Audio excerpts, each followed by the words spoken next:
que nos traz uma leitura melhor das Escrituras, que nos faz entender melhor ainda as passagens bíblicas. Senhor, então, nos leva ao conhecimento nesta manhã, em nome de Jesus. Amém e amém. Amém? Débora, pega minha Bíblia dentro da minha mochila ali, por favor. Só um detalhe que eu me esqueci, né? A Bíblia.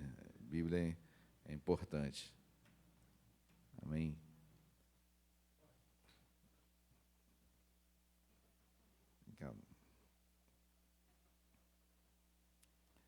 Se começar online, me dá um toque aí, por favor, tá? Começou? Então, já estamos online também. Então, o mapa também já está na TV. Então, vamos conversar um pouquinho sobre esse mapa. Eu vou ter que usar uma estratégia aqui. Os irmãos online me perdoem, mas talvez eu fique de costas para os irmãos. Aqui também, presencialmente também. Bom, queridos, abram as vossas Bíblias, por gentileza, lá em Gênesis capítulo 2, versículo 8. Gênesis capítulo 2, versículo 8. Nós iremos ficar um pouquinho em Gênesis para meditarmos nessas passagens bíblicas que tratam especificamente sobre geografia, principalmente do Éden, ok? Gênesis capítulo 2, versículo 8. Quem achou, por gentileza, do 8 ao 14, leia para mim, por favor. Um minutinho, vou precisar que alguém com um microfone sem fio extra coloque para... Não está funcionando? E chega algum... Não chega.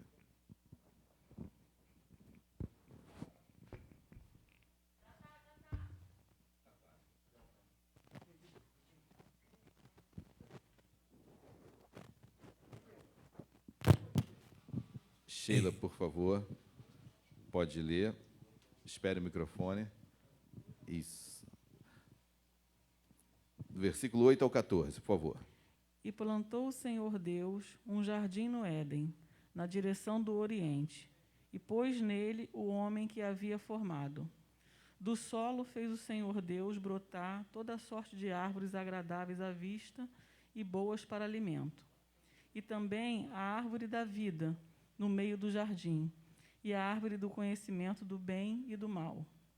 E saía um rio do Éden para regar o jardim, e dali se dividia, repartindo-se em 4 braços. O primeiro chama-se Pison, é o que rodeia a terra de Avilá, onde há ouro. O ouro dessa terra é bom.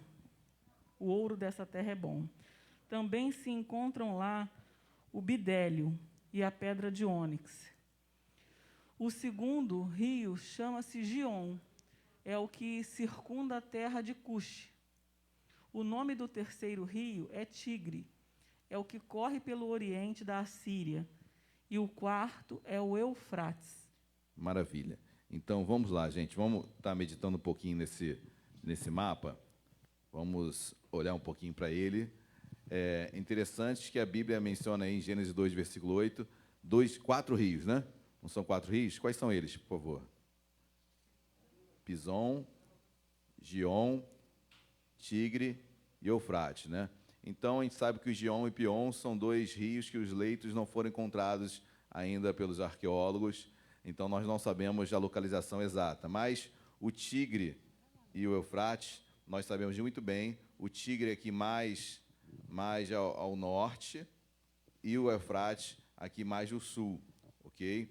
Então, nessa região verde aqui, que ocupa uma grande parte do Iraque, é onde se localiza o Éden. Então, nessa região aqui, Tigre e Eufrates, olha, o Tigre nasce aqui, ele vem descendo, vai até lá embaixo, o Eufrates também, descendo. Então, essa região toda banhada por esses 2 rios, e os outros 2, Gion e Pison, que nós não sabemos a localização deles, eles ficavam exatamente no jardim localizado no Éden. Então, o Éden está nessa região, exatamente, entre esses 2 rios, Tigre e Eufrates. Daí o nome Mesopotâmia. Quem sabe o que quer dizer Mesopotâmia? Mesopotâmia quer dizer o quê, gente? Um de cada vez, por favor, sem confusão. Eu sei que a empolgação é muito grande, querendo responder, um querendo passar por cima do outro, mas o microfone tá com a Érica, por favor, levanta a mão quem sabe o que é Mesopotâmia. Ninguém sabe, gente. Nem arriscar um chute. Hã? Tem um prefixo, né? Bom, vamos lá então. Mesopotâmia, meso quer dizer entre, potâmia, rios, tá bom? Então, Mesopotâmia quer dizer entre os rios Tigre, Eufrates, Pison e Gion, tá ok? Então, isso quer dizer Mesopotâmia. Então, essa região toda aqui banhada por esses dois rios é chamada de Mesopotâmia, ok, gente? Outra coisa interessante, essa região também toda aqui banhada por esses dois rios, ela tem um nome que muitos dão, crescente o quê? Crescente fértil, né? Por que crescente fértil? Oi? Exatamente, né? Então, uma região, obviamente, a população ela vai residir, ela vai morar perto dos rios, né? Então, você pode ver como foi a ocupação do solo aqui do Rio de Janeiro. Então, dá-se a entender já como, obviamente, a população vai buscar a localização dos rios por questões de sobrevivência e tantas outras coisas, ok? Então, obviamente, a civilização, o Éden foi colocado nessa região aqui muito rica, chamado crescente fértil. Agora, é fértil, perfeito, mas por que é crescente? Por que o nome crescente fértil? A altitude ela vai crescendo, subindo, não sei, é isso. Podia ser, mas não é. Então fica aí, pode continuar quieto. Gente, como eu posso, uma questão de simbolismo mesmo. Não tem nenhuma questão de longitude, latitude, de altura, não. Poderia até ser, tá bom, mas não é. O que lembra isso aqui, gente? Essa linha aqui vermelha. Crescente. Isso, lua crescente. Então, daí, por ser uma lua crescente, essa figura simboliza, né, essa região verde aqui, fértil. Então, dá-se ao nome crescente fértil. Ok, gente? Deu para entender isso? Então, quando falar em Mesopotâmia, a gente já sabe que está entre o Tigre e o Eufrates. Também Pison e Gion, mas a gente não sabe onde ficam esses dois leitos. Já sabemos que é um símbolo, né, uma curva de uma lua crescente. E o versículo 8, queridos, vamos lá, o versículo 8, diz assim: e plantou Deus um jardim no Éden. Então, é interessante que esse versículo diz que Deus plantou um jardim no Éden. Não havia um jardim ali. Quem entende assim? Havia ou não havia um jardim ali? Então, Deus plantou um jardim no Éden. Foi Deus que fez aquele local, aquele jardim. No Éden, Éden quer dizer delícia, então um lugar que lembra um paraíso, e algumas analogias são feitas do Éden em relação ao paraíso, em relação à futura Jerusalém celestial. Então, Deus plantou um jardim nesse Éden, e onde ficavam esses 4 rios. Nenhuma dúvida, gente? Vamos avançar, então? Dê um pulo lá em Gênesis, capítulo 3, versículo 24. Quem achou pode ler, por favor, pedindo o microfone. 3:24. Isso. E expulso o homem, colocou querubins ao oriente do jardim do Éden, e o refugir de uma espada que se revolvia para guardar o caminho da árvore da vida. Amém, queridos. Então, uma coisa é certa, né? Então, a gente vai começar a entender aqui que é no Éden. Lembre-se que Canaã é aqui, ó, onde é Israel. Tá? Israel é aqui, e aqui nessa Mesopotâmia, que era o Éden, onde pega o Iraque. O Iraque é isso aqui tudo, ó. Tá ok? Então, nesse Tigre Eufrates, que descia o Iraque, aqui era o Éden. E a Bíblia diz que nesse Éden tinham 2 árvores, né? Quais eram as árvores? Mais alto, gente, por favor. No microfone. 2 árvores. Tinham 2 árvores só? A árvore do conhecimento. Amém. Amém. Então, tinham 2 árvores, né? A árvore da vida é conhecimento do bem e do mal. E essa árvore da vida, depois que o homem peca, tomando o fruto da árvore do conhecimento do bem e do mal, então Deus faz um bloqueio no Éden, ou seja, ninguém poderia mais entrar no Éden. O que diz o versículo 24 aí, do capítulo 3?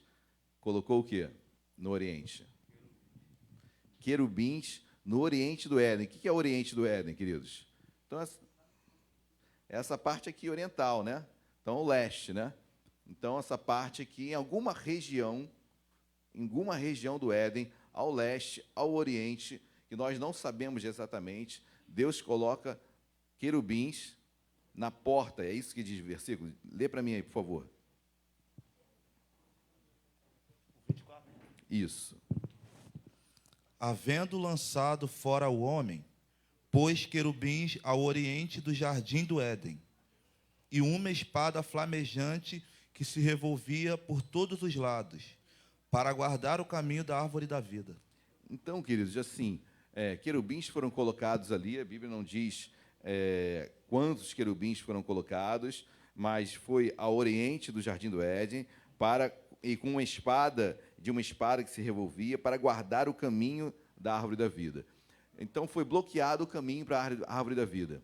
Ou seja, quando eu vejo um jardim no leste, no oriente, sendo colocados querubins, dá-se a entender em uma porta, não dá para entender? Entendemos assim? Que porta seria essa? Não sei. Não sei. O certo é que o caminho para a árvore da vida foi bloqueado. Bloqueado. Então, quando olhamos para isso, pensamos, obviamente, no mundo espiritual. Ok? Pensamos no mundo espiritual, algo que só no mundo espiritual pudesse ser visto, mas espiritualmente, Deus bloqueou o Éden para o caminho da árvore da vida. Ok, gente? O Éden não foi bloqueado porque o Éden está aí o Iraque, todos chegam até lá, vão até lá, ontem, hoje e ainda irão. Mas espiritualmente, um caminho foi bloqueado para a árvore da vida, no Éden. Tá bom? Quem pode explicar isso melhor do que eu expliquei, queridos? Eu sei que é muito complicado, mas talvez na sua Bíblia de estudo, de rodapé, nós estamos numa escola bíblica para nós interagirmos mesmo, tá bom? Então, se você tiver algum esclarecimento na sua Bíblia para nós compartilharmos, porque esse é um texto que poucos abordam, como foi esse bloqueio ao acesso à árvore da vida. Tem algum comentário sobre isso na Bíblia de vocês? Não, gente? Está na hora de trocar a Bíblia, hein? Estou brincando, gente, estou brincando. Esse aí, na maioria dos livros das Bíblias de estudo, ninguém comenta. Quando a gente não sabe, a gente passa por cima, né? Então, finge que não viu e vai embora. Mas expulso o homem, colocou querubins ao oriente do jardim do Éden. Então, ao oriente do jardim do Éden, ao leste do jardim do Éden, que a gente vai encontrar ali ao leste, Irã, mais ao leste, né, mais ao oriente.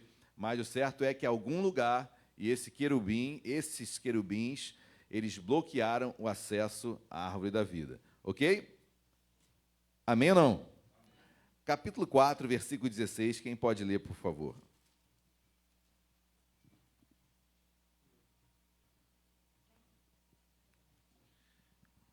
Gênesis 4:16. Isso. Retirou-se Caim da presença do Senhor e habitou na terra de Nod, ao oriente do Éden. Olha, interessante isso, hein? Eu estou tentando percorrer um caminho, tá bom? Mas você vê que Caim, quando mata Abel, ele é expulso, obviamente, como Adão e Eva já tinham sido expulsos do Éden, mas Caim, queridos, Deus coloca uma sentença sobre Caim muito forte, e a sentença está no versículo 13, que diz assim: Então disse Caim ao Senhor: É tamanho o meu castigo que já não posso suportá-lo. Eis que hoje me lanças da face da terra, e da tua presença hei de esconder-me. Serei fugitivo e errante pela terra. Quem comigo se encontrar, me matará. Aí, versículo 15. O Senhor, porém, lhe disse: Assim qualquer que matar a Caim será vingado 7 vezes. E pôs o Senhor um sinal em Caim, para que não ferisse de morte quem quer que o encontrasse. Que sinal é esse que Deus colocou em Caim, para que quem o encontrasse não o matasse? Vocês não sabem essa pergunta tão fácil, gente. Essa resposta é tão fácil. Essa resposta talvez não esteja em lugar algum, queridos. Mas no rodapé de vocês, de vossas Bíblias, tem alguma coisa falando sobre isso? A marca deixada em Caim. Deus coloca uma marca em Caim, onde qualquer um que encontrasse, por mais vontade e desejo de matá-lo, não o mataria. Nada? Porque no versículo 11 Deus diz, és agora, pois, maldito por sobre a terra, cuja boca se abriu para receber de tuas mãos o sangue de teu irmão. Quando lavares o solo, não te dará ele a sua força, serás fugitivo e errante pela terra. Ou seja, Deus colocou um castigo em Caim, dele andar errante pela terra, iria plantar e não iria colher. A Bíblia diz que ele teria uma vida realmente cheia de mazelas, e ele chega a falar com Deus que é tamanho castigo que eu não posso mais suportar. Seria melhor morrer. E Deus coloca um sinal em Caim para que ninguém o matasse. Ou seja, talvez uma sentença maior ainda era deixar Caim vivo. Oi, Lu? Sobre esse sinal, né? Eu não sei qual sinal. Pois é, nós não sabemos qual é o sinal, mas Deus botou um sinal, não sabemos qual é, porque a Bíblia não deixa clara. Isso. Mas alguém tem algum nota de rodapé aí explicando? Não? Nenhuma? É difícil, queridos. Então, não há qualquer confirmação, não se sabe que sinal é esse, nenhum teólogo afirma que sinal seria esse, existem achismos, mas nenhum teólogo afirma que sinal seria esse, mas que houve um sinal, e esse sinal foi colocado na vida de Caim, foi. Então, a maior sentença de Deus sobre Caim era mantê-lo vivo, antes morto. Mas a pior sentença é olhar o desprezo, olhar as pessoas o rejeitando, e sobre Caim foi colocada essa sentença. Ok, gente? Mais interessante que Caim, no versículo 16, que foi o lido, retirou-se Caim da presença do Senhor e habitou na terra de Nod, que a oriente do... O que tinha a oriente do Éden?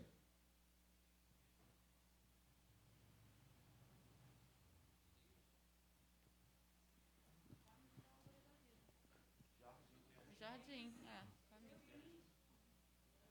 Querubins. Querubins foram colocados ali a oriente do Éden para impedir o caminho para a árvore da vida. E onde Caim vai se alojar, vai habitar? A oriente. Então, em Nod, uma região que eu não sei, porque nós não sabemos o ponto exato do oriente, onde esses querubins ficaram localizados, porque, repito, é o mundo espiritual, então pode ser em todo o Oriente, eu creio que seja assim, ou pode ser uma porta, existem pessoas que falam sobre portas espirituais, portas abertas. Então, eu não tenho, a Bíblia não me dá a base para isso, em dizer que era uma porta, mas eu sei que o caminho para o Éden foram colocados querubins ao leste, ao oriente do Éden, para proteger esse caminho. E Caim, queridos, que eu creio que não tenha sido, que tenha sido de propósito, ele vai exatamente para o oriente do Éden. Seria talvez um desejo de encontrar esse caminho para a árvore da vida? Eu estou numa aula de escola bíblica, ok? Eu farei mais perguntas do que darei respostas. Então, eu quero que vocês comecem a pensar sobre textos que não são mencionados normalmente, obviamente, em um culto, porque creio que não seja nenhum fórum adequado para isso. Mas Caim vai para essa região, que nós não sabemos qual é, mas era a região onde apontava para um dito caminho para a árvore da vida. Ok, gente? Nada aí, nada na Bíblia de vocês? Nenhum estudo sobre isso? Não? Então vamos dar um pulo, vamos lá para Apocalipse 2:7.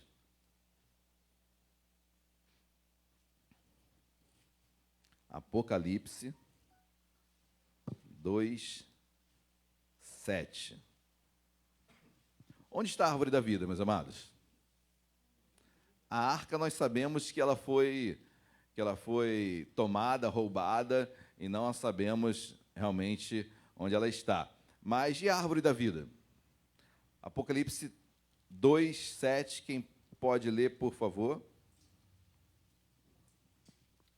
Quem tem ouvidos, ouça o que o Espírito diz às igrejas. Ao que vencer, dá-lhe a comer da árvore da vida, que está no meio do paraíso de Deus. Amém. Então, que está no meio, a minha diz apenas que se encontra no paraíso de Deus. Então, uma coisa é certa, queridos, a árvore da vida não está mais no físico Éden. Mas lembre-se que Éden quer dizer delícia, simboliza um paraíso. Então, essa árvore da vida agora, que para nós é Cristo que nos dá vida, mas essa árvore da vida, ela está no paraíso. Quando nós formos para Jerusalém Celestial, essa árvore da vida está lá. Amém? Ok? Então, esse bloqueio, aí eu começo a meditar e começo a entender qual foi o bloqueio que foi feito em Éden para o caminho até a árvore da vida. Foi um bloqueio físico? Creio que não, né? Foi um bloqueio espiritual, ok? E esse acesso a essa árvore da vida espiritual só é aberto em Cristo Jesus. Então, em Cristo Jesus, eu tenho vida e vida em abundância. Amém? Então, esse Apocalipse 2:7 fala que essa árvore da vida, ela está no paraíso, e essa árvore da vida simboliza Cristo. Tá bom, gente? São entendimentos meus de textos que, assim, você não vai encontrar, ou melhor, irá encontrar entendimentos diferentes, porque é um assunto altamente espiritual e pouco abordado, mas são alguns links que eu faço na Bíblia. Vá lá no Apocalipse 22, versículo 2. Olha, eu quero compartilhar com o pessoal da... Aninha, por favor, se alguém tiver dúvida aí, por favor, perguntas, tá bom? Online, você que está online, por gentileza, envie perguntas. É um assunto que eu sei que gera muita polêmica, mas fiquem à vontade. Apocalipse 22, 2, quem achou, por gentileza. Érica, pode colocar assim na boca da pessoa. Pode escolher quem não falou e que ela fala. Apocalipse 22, 2. No meio da praça da cidade e de um e de outro lado do rio está a árvore da vida que produz 12 frutos, dando o seu fruto de mês em mês. E as folhas da árvore são para a cura dos povos. Amém, queridos. Então, novamente, um apontar da árvore da vida para o paraíso, para Jerusalém, ou seja, essa árvore da vida trazendo cura para os povos. Ok? Amém? Tá difícil, gente? Tá difícil de engolir? Vai para o versículo 14 de Apocalipse 22 mesmo.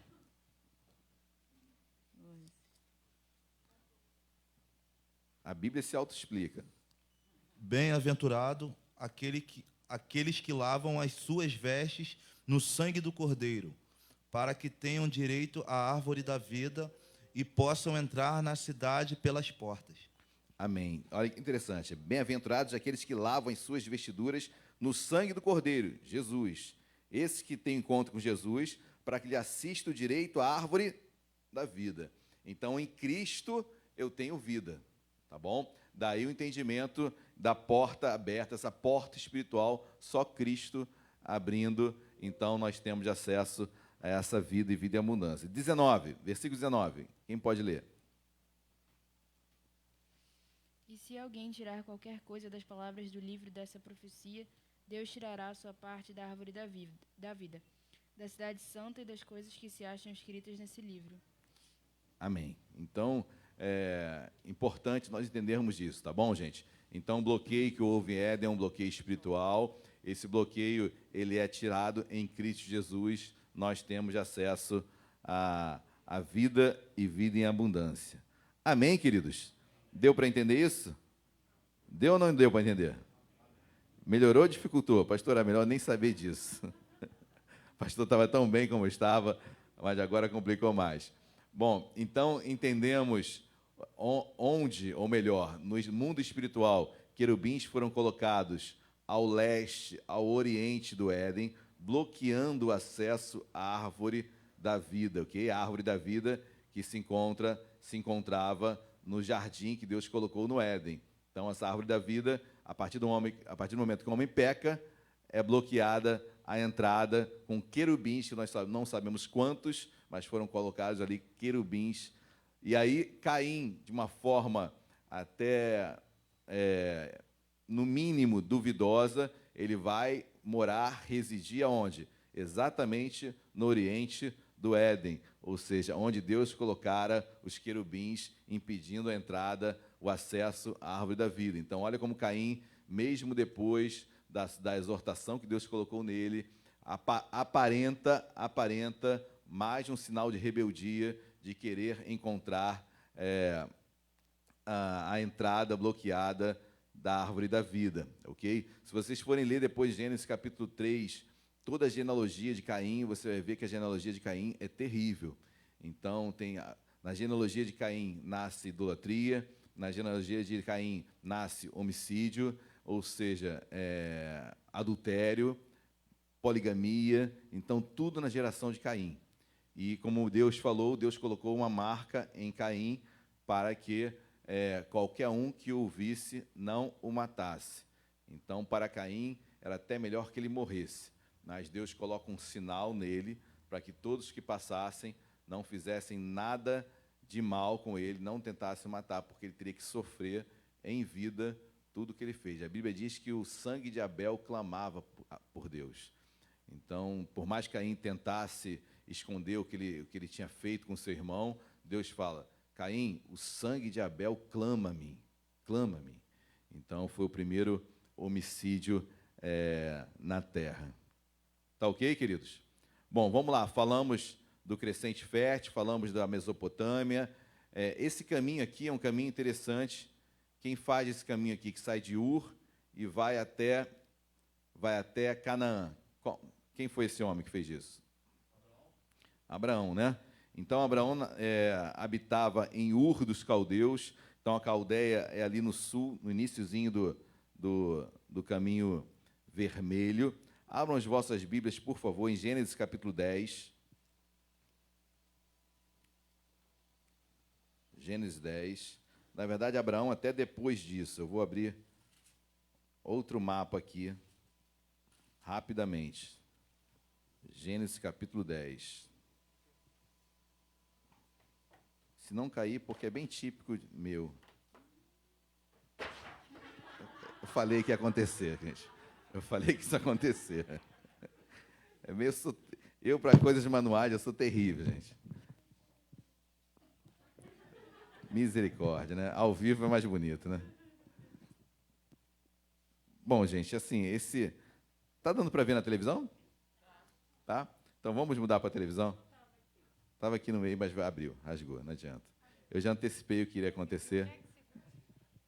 Vamos lá, gente. Gênesis capítulo 10, rapidamente, chamando a modelo Luciana aqui, que ela vai nos auxiliar na demonstração dos mapas. Direito aqui, isso. É o segundo mapa? Segundo mapa, Ninha. Tá igual agora, tá? Não. Isso. Esse mapa mesmo. Tem que manter o sorriso, o modelo tem que estar sorrindo sempre, não importa a dor, o tempo que vai ficar ali com o braço doendo, mas a modelo se mantém sempre sorrindo, né? Gênesis capítulo 10, queridos. Os irmãos vão ver que tem uma imagem em laranja, não é? Laranja, no mapa, laranja, verde e outra amarela ao norte. Essa foi pós o dilúvio, então a descendência de Noé, ela vai sendo dispersa para essas regiões. O que eu quero chamar a atenção, porque se eu for chamar a atenção de cada área aqui, nós ficaríamos muito tempo conversando. Mas onde está Israel? Onde está Israel? Deixa eu passar aí, modelo, por favor. Desculpa incomodar. Onde está Israel aqui, exatamente? Está escrito Canaã, não é verdade? que isso traz? O que isso chama a atenção de vocês? Lembre-se, pós-dilúvio, 3 filhos de Noé, Sem, Cã e Jafé. A genealogia de Sem vai para uma região, a genealogia de Jafé vai para outra, e a genealogia de Cã vai para outra. A genealogia de Cã é essa aqui, ó. Toda essa parte laranja. Tá bom? Cã ou Cão, né? Dependendo da versão da Bíblia de vocês. Então, toda essa região laranja foram os descendentes de Cão. Eles foram dispersos. Essa região aqui, região da África, ok? Essa região aqui mais limiar ao Golfo Pérsico. E aqui a região de Israel. O que lembra vocês aqui? Canaã, nós sabemos que foi o filho de Cão, né? Ou Cã, né? O filho de Cão, Canaã, foi para essa terra de Israel. O que isso chama a atenção dos irmãos? Um de cada vez, gente, por favor. Senão eu não consigo me concentrar. O que chama a atenção, queridos? Canaã, descendência de Cão, ele foi se alojar exatamente na região de Israel. Que consequência espiritual trouxe? O que Canaã trazia consigo? A vergonha de ter visto o pai desnudo. Perfeito. Aí o que Deus fala para Cão? Aí já é demais. Deus amaldiçoa Canaã. Deus amaldiçoa seu filho, Canaã. A questão é que, não que o pai pecou, o filho vai sofrer as consequências. Mas, não, quero que vocês me expliquem, vai lá. Por que Deus amaldiçoou? Porque foi perfeito o que o João Marcelo falou, ok? Então, Noé tomou umas biritas, né? Tomou vinho demais, então ficou alegre demais, né? Vamos ler o texto aqui? Espera aí, rapidinho, queridos. Deixa eu ler o texto. Vamos lá, Gênesis. Ler o texto que é melhor, para não termos... Bebendo vinho, embriagou-se, e se pôs nu dentro da sua tenda. Cã, pai de Canaã, vendo a nudez do pai, fê-lo saber fora a seus 2 irmãos. Então Sem e Jafé tomaram uma capa, puseram sobre os próprios ombros de ambos, e andando de costas, rostos desviados, cobriram a nudez do pai, sem que a vissem. Despertando Noé de seu vinho, soube o que lhe fizera o filho mais moço, e disse: Maldito seja Canaã. Ou seja, Canaã não tomou providência alguma. Tomou providência, foi chamar seus irmãos, ok? Mas seus irmãos é que cobriram a nudez de seu pai, o protegeram, viraram de costas, não viram a nudez. E quando Noé acorda da sua bebedeira, do seu pileque, então ele vai e amaldiçoa Canaã por não ter feito, a princípio, o que seus outros 2 irmãos fizeram, que seria cobrir a nudez de seu pai. Ok, gente? Então Deus lança uma maldição para Canaã e não Cão, porque foi Cão que era o filho de Noé. Canaã era neto, né? E aí, gente? Por que a maldição foi para o neto e não para o filho? Essa pergunta é de prova, hein, gente? Essa pergunta é bom, gente. Deixa eu pensar aqui como é que eu vou falar. É um chute, tá, pastor? Não tenho certeza, não. Mas eu acho que é Gênesis 9, 25, que ele fala uma maldição como servo dos servos. Como se ele neto, ele ia passar a ser... O pai ia passar a ser servo do próprio neto, alguma coisa do tipo. Acho que a maldição para servo dos servos é algo... Eu acho que é isso. Sim, sim. Essa foi a maldição. Foi ele ser servo dos servos de seus irmãos. Verdade. Mas por que ele? Porque Canaã não estava lá. Porque a maldição foi dada ao neto e não ao filho. E aí, gente? Bom, eu creio que nunca teremos uma resposta exata para isso, ok? Dá licença, modelo. Mas, diga, Rodrigo. Não foi literalmente para ele. Não foi literalmente para ele, mas para a geração.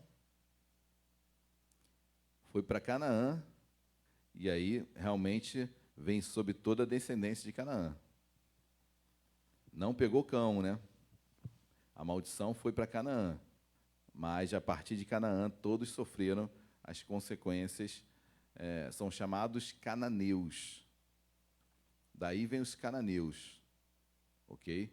Então, os cananeus sofreram uma maldição. Para o filho de Cão e não para Cão, que foi o que realmente... Essa foi a pergunta que eu fiz. Eu quero saber. Essa foi a pergunta que eu fiz.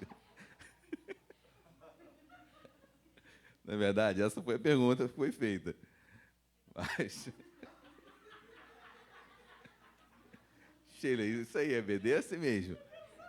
Você devolveu a pergunta, né? Queridos, de alguém consegue chutar? A maldição foi realmente ser servo dos servos, servo de seus irmãos. Diga, Mateus. Eu acho que é porque o pai se importa muito com o filho, aí Deus, tipo, sei lá, lançou a maldição nele pro futuro filho dele, para ele sentir, sei lá.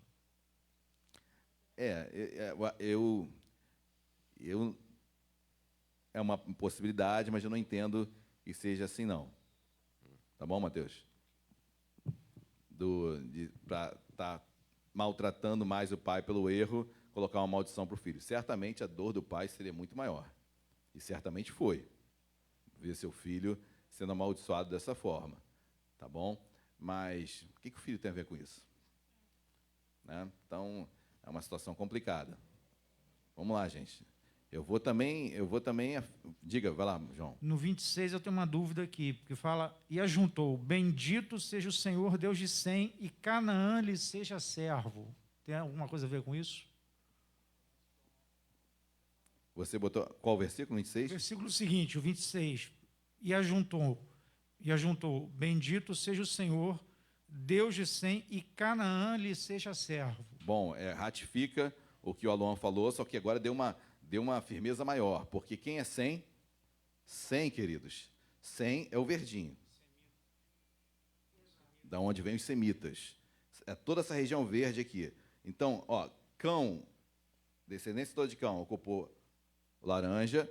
De Jafé, toda a parte aqui, amarelo parece. E o verde, Sem. Quem vem de Sem?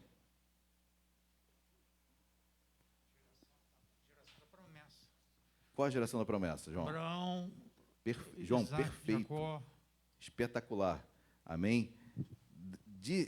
Da geração de Sem, vem um homem que habitou nessa terra aqui, de Arfaxade, ou Caldeia, ou Ur dos Caldeus, ou Babel, ou Babilônia, um homem chamado Abraão. Ainda Abraão, né? Então, olha só, Abraão é descendência de Sem. Abraão é semita. Ele é hebreu, porque da descendência de Sem, eu vou pular algumas genealogias, tá? Sem tem Éber, daí vem o nome hebreu. Éber quer dizer atravessador. De Éber vem um homem chamado... de Éber vem Abraão. Então, semita, hebreu, Abraão. Abraão era semita, Abraão era hebreu, e Abraão, no mapa anterior, ele faz o percurso que sobe todo o crescente fértil e chega em Canaã. E o que ele faz em Canaã? Terra é dele. Vou expulsar os cananeus. Essa é a resposta. Seria uma espécie de uma profecia de Noé para ele herdar essa terra. Presci... Porque ele é a descendência de Sem, é isso? Isso. É como se fosse uma presciência de Deus de quem estaria aqui em Canaã iria perder suas terras. Porque era a terra prometida e os cananeus seriam extirpados daquela região. Porque ali viria toda Abraão e ali toda a terra prometida, toda a genealogia de Abraão, os semitas tomariam essa região de Canaã. Ou seja, era uma presciência, esse entendimento meu, ok? presciência de Deus de que os que habitassem ali sofreriam essa maldição, porque aquela terra, Canaã, daí o nome Canaã, né, queridos? Porque vem de cananeus, vem do filho Canaã, ok? Então, essa terra aqui já estava destinada ao povo de Deus. É a mesma terra que até hoje sofre a polêmica toda, se é dos muçulmanos. Depois a gente pode entrar mais fundo ainda sobre a questão do cananeu. O que o cananeu tem a ver com isso? Ele perdeu a sua terra.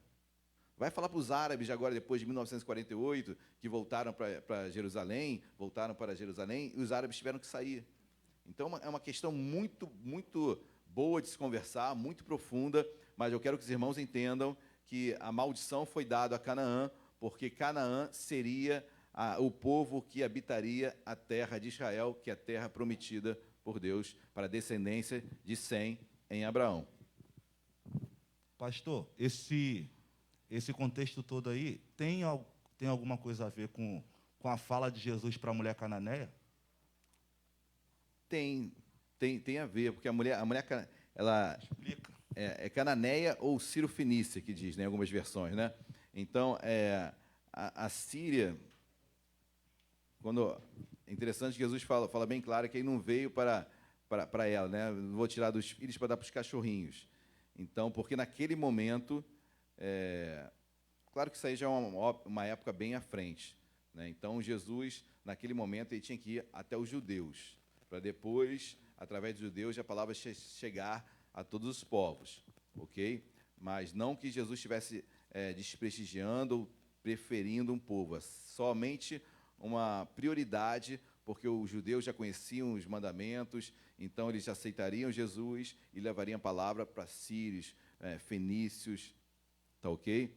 Mas é uma questão um pouquinho diferente do que ocorreu aqui, tá ok? Mas Fenício é o Líbano. Fenício é aqui o atual Líbano. Tem perguntas? Ok, gente. Então, horário, eu vou agradecer a Modelo pelo tempo que esteve aqui conosco, nos auxiliando com o mapa. Tá bom? Muito obrigado, Modelo. Queridos, vamos orar, vamos agradecer a Deus. Já em meio desse lugar, o horário já estourou. Então, vamos orar. Deus amado, em nome de Jesus, nós te louvamos. Obrigado pelo esse estudo que, Deus, a Bíblia nos ensina que as coisas encobertas pertencem a Deus e as reveladas pertencem a nós. Tem coisas que ficarão encobertas e não saberemos todas as respostas e não somos Deus para isso.